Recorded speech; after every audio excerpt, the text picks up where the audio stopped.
नमस्कार, मैं दानिश अंसार और आप देख रहे हैं पीआरबी। 23 नवंबर की तारीख जो राजनेताओं के लिए उनका भविष्य आगे क्या होगा, राजनीति कैसे रहेगी और प्रधानमंत्री मोदी के बारे में भी कि आगे प्रधानमंत्री मोदी कब तक टिकेंगे, नहीं टिकेंगे या कांग्रेस का दौर वापस आने वाला है। हालांकि महाराष्ट्र में जो अब तक जो रुझान आ रहे हैं उस रुझान से यह मालूम पड़ रहा है कि मोदी मैजिक वापस आ गया है। मोदी मैजिक जो मोदी लहर थी 2019 में, 2014 में महाराष्ट्र में वो देखने को मिला।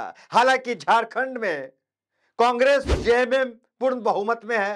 पूर्ण बहुमत में हालांकि शुरुआती रुझान कहेंगे इसे, अभी शुरुआती रुझान में जेएमएम और कांग्रेस झारखंड में सरकार बना रही है, लेकिन महाराष्ट्र में इंडिया गठबंधन की बुरी हार हुई है। महाराष्ट्र में प्रधानमंत्री मोदी का मैजिक चला है। महाराष्ट्र में वो 2014 और 2019 की आंधी दिखी है। महाराष्ट्र में बीजेपी 200 प्लस है। लेकिन रुकिए, बीजेपी के लिए मुश्किलें कोई बहुत आसान नहीं है अभी बीजेपी के लिए कि बीजेपी जो है वहां सरकार बना लेगी। महाराष्ट्र में कौन कौन पार्टी है समझ लीजिए आप। महाराष्ट्र जिसे एनडीए कहते हैं उसे वहां पे महायुति कहते हैं। इंडिया जिसे हम लोग इंडिया के गठबंधन कहते हैं कांग्रेस और उसके साथियों को, वहां महाविकास आघाड़ी कहते हैं। जो एनडीए है, जो बीजेपी वहां पर है, जो महायुति है, महायुति के साथ कौन लोग हैं? महायुति के साथ वही लोग हैं जो इधर से गए हुए हैं। वही पिलर वहां पे मजबूत है। एक चाचा की पार्टी से तोड़कर भतीजे अलग हुए एनसीपी, वो वहां पे है। एक शिवसेना से अलग होकर एकनाथ शिंदे वहां पर है, जो कार्यकर्ता थे, शिवसेना के नेता थे, इनके अंडर में आते थे उद्धव ठाकरे के। और जो आंकड़े अभी आ रहे हैं, क्यों कह रहे हैं कि हालांकि बीजेपी वहां पे 200 पार कर ली, बीजेपी गठबंधन, बीजेपी नहीं, बीजेपी गठबंधन सरकार बनाना कितनी मुश्किल बीजेपी के लिए अभी भी है वो आप समझ लीजिए। क्योंकि जो एनसीपी है, जो चाचा भतीजे की पार्टी जो है, वो भतीजे अलग हुए हैं, बहुत अच्छा प्रदर्शन किए हैं, काफी सीट लेकर के आए हैं। कितने सीट लाए वो आप एक बार देख लीजिए और उसके बाद आ जाइए। शिवसेना जो है शिंदे गुट के 56 सीट में जो है शुरुआती रुझान में आगे चल रहे हैं, और एनसीपी अजीत गुट मतलब भतीजे वो 36 सीट पे आगे चल रहे हैं। खबर आप सोचेंगे कि ये अपनी अपनी बातें कर रहे हैं, सब तो एकजुट है महायुति। लेकिन देखिए क्या ब्रेकिंग न्यूज चल रही है, नतीजे ढंग से अभी आए नहीं, शुरुआती रुझान है। उसी रुझान में ही अब मुख्यमंत्री का चेहरा नया अजित पवार को बनाने की मांग पोस्टर वार शुरू हो गया है। हमने कहा था आपको, हालांकि बीजेपी 200 पार कर रही है, हालांकि प्रधानमंत्री मोदी का मैजिक दिखना शुरू हो रहा है, लेकिन फिर भी महाराष्ट्र में बीजेपी सरकार बना लेगी ये बहुत आसान नहीं है। खिचड़ी इसमें भी पकेगी। देखिए क्या पोस्टर लगा है, मुख्यमंत्री नामदार अजीत दादा पवार।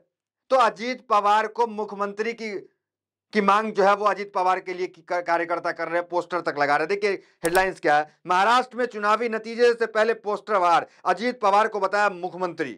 बवाल। देखिए अजीत पवार कई मंचों से जो है मुख्यमंत्री बनने की इच्छा जाहिर कर चुके हैं, और अजीत पवार अभी पारिवारिक रिश्ते अजीत पवार के बीच में कुछ सुधर गए थे, जिससे एनडीए में हलचल मच गई थी कि ऐसा ना हो कि अजीत पवार जो भतीजे हैं वो चाचा के पास फिर चले आए। और शिंदे का क्या कहना, वो तो शिवसेना से ही गए हैं। अब देखिए अजीत पवार के बारे में क्या खबर चल रही है वो एक बार देख लीजिए आप। महाराष्ट्र विधानसभा चुनाव के नतीजे अभी आए नहीं कि उससे पहले सीएम के तौर पर नेताओं के पोस्टर लगने लग गया है। मतगणना से ठीक पहले पुणे में एक पोस्टर को लेकर विवाद हुआ। इस पोस्टर में एनसीपी प्रमुख और उप मुख्यमंत्री अजीत पवार को मुख्यमंत्री के रूप में दिखाया गया था। यह पोस्टर एनसीपी नेता संतोष नंगोर ने लगवाया था। अब देखिए ये चीजें चल रही है। अब देखिए इनके मन में क्या चल रहा था अजीत पवार के मन में, वो देख लीजिए। अजीत पवार का है सीएम बनने का सपना। पार्टी में विभाजन के बाद अजीत पवार मुख्यमंत्री पद को लेकर कई बार सार्वजनिक भाषणों में इच्छा जता चुके हैं। 4 बार उप मुख्यमंत्री रहने के बावजूद अजीत पवार को मुख्यमंत्री बनने का मौका नहीं मिला। हालांकि शरद पवार का हाथ छोड़कर बीजेपी और शिवसेना के साथ सत्ता में आने के बाद अजीत पवार मुख्यमंत्री पद का सपना देखने लगे हैं। उनके कार्यकर्ता अक्सर यह इच्छा जाहिर करते हैं। तो अजीत दादा अजीत पवार उसको लेकर के पोस्टर लग रहे हैं। अजीत पवार कई मंचों से कह दिए, इच्छा जाहिर कर दी है मुख्यमंत्री बनने का। एकनाथ शिंदे हालांकि अभी महाराष्ट्र में मुख्यमंत्री थे बीजेपी गठबंधन से। तो बीजेपी के लिए जो है ये मुश्किलें हो जाएंगी। और सिर्फ खबर इतना ही नहीं, और एक खबर देगी, नाना पटोले अध्यक्ष है कांग्रेस के, उन्होंने बड़ा बयान दिया। क्या बयान दिया देखिए, Eknath Shinde and Ajit Pawar are reportedly in contact with the MVA Mahavikas Aghadi. ये कौन कह रहा है? नाना पटोले। नाना पटोले कह रहे हैं कि एकनाथ शिंदे और अजीत पवार हमारे संपर्क में है। ये कह रहे हैं कांग्रेस के अध्यक्ष नाना पटोले, इनका ये बयान है। अभी आंकड़े एक बार आप देख लीजिए क्या आंकड़े चल रहा है। महाराष्ट्र में बीजेपी 217 के पास है, कांग्रेस 58 के पास है। कई जगह कई और चैनल में जो है वो 60-65 दिखा रहा है कांग्रेस को, 70 तक दिखाया जा रहा है कि कांग्रेस 70 के आसपास है। अब देखिए नीचे गोदी मीडिया के जो मुस्कुराहट है जरा वो भी देखिए, कितने खुश और मुस्कुरा रहे हैं। और उसके नीचे जरा आप देख लीजिए एबीपी न्यूज के ये डेटा है। एबीपी न्यूज क्या कह रहा है? झारखंड में बीजेपी 30 और जेएमएम 47, मतलब पूर्ण बहुमत में वहां झारखंड में जो है एक सरकार जो है वो बनाते हुए यहां पे दिख रही है कांग्रेस। तो कांग्रेस के लिए वहां तो अच्छी खबर है। अब देखिए ईवीएम को लेकर हर बार सवाल उठा। हरियाणा में आपने देखा, हरियाणा में तमाम मुद्दे बीजेपी के खिलाफ थे, फिर भी बीजेपी जो है सरकार बना ली। एग्जिट पोल भी हरियाणा में बीजेपी के खिलाफ आ रहे थे कि वहां पे हरियाणा में जो पूर्ण बहुमत से जो है कांग्रेस सरकार बनाने वाली है, लेकिन सब कुछ नतीजा उल्टा हो गया। ईवीएम को लेकर फिर चर्चा गर्म हो गई। अभी फिर चुनाव के नतीजे जैसे जैसे साफ हो रहे हैं, क्या शिवसेना ने क्या कहा, जो उद्धव ठाकरे गुट के हैं, और कांग्रेस क्या कह रही है वो एक बार देख लीजिए। कांग्रेस क्या कह रही है देखिए। कांग्रेस ने कहा जब तक ईवीएम है चुनाव निष्पक्ष नहीं हो सकता। ये उदित राज है, कांग्रेस नेता है, पूर्व राज्यसभा सांसद रहे हैं। अब देखिए दूसरा देखिए क्या कह रहे हैं संजय राउत। महाराष्ट्र चुनाव में मोदी जी ने गड़बड़ी की है, यह नतीजा हमें और जनता को स्वीकार नहीं है, चुनाव में बेईमानी हुई है। ये कह रहे हैं संजय राउत, उद्धव ठाकरे गुट के। अब देखिए ईवीएम को लेकर फिर चर्चा शुरू हो गई है।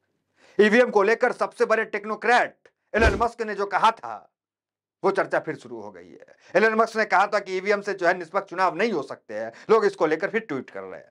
देखिए यूजर क्या ट्वीट कर रहे हैं देखिए।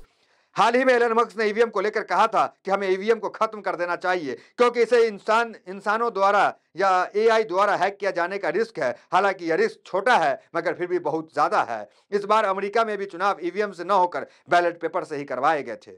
अब वक्त आ गया है कि हमारे देश में भी ईवीएम को बाय बाय कहकर बैलेट पेपर से चुनाव करवाए जाए। यूजर्स इस तरह के जो है वो चीजें को दोहरा रहे हैं कि इतने बड़े टेक्नोक्रेट, टेक्नोलॉजी के इतने जानकार आदमी जब कह रहे हैं कि ईवीएम से चुनाव नहीं कराना चाहिए, अमेरिका में ईवीएम से चुनाव नहीं हुए, तो भारत में क्यों? जिस देश में ईवीएम बनता है वहां ईवीएम से चुनाव नहीं होता, तो फिर भारत में क्यों होता है? ईवीएम से इतना लोभ क्यों है? आखिर ईवीएम में ऐसा क्या है? ईवीएम से इतना लगाव क्यों है? और कई बार ऐसा देखने को मिला है, जब तक पर्चे की काउंटिंग चलती है कांग्रेस आगे रहती है, जो हरियाणा में देखा गया, और जैसे ईवीएम खुलता है कांग्रेस पीछे हो जाती है। ये तमाम चीजें आपने देखा।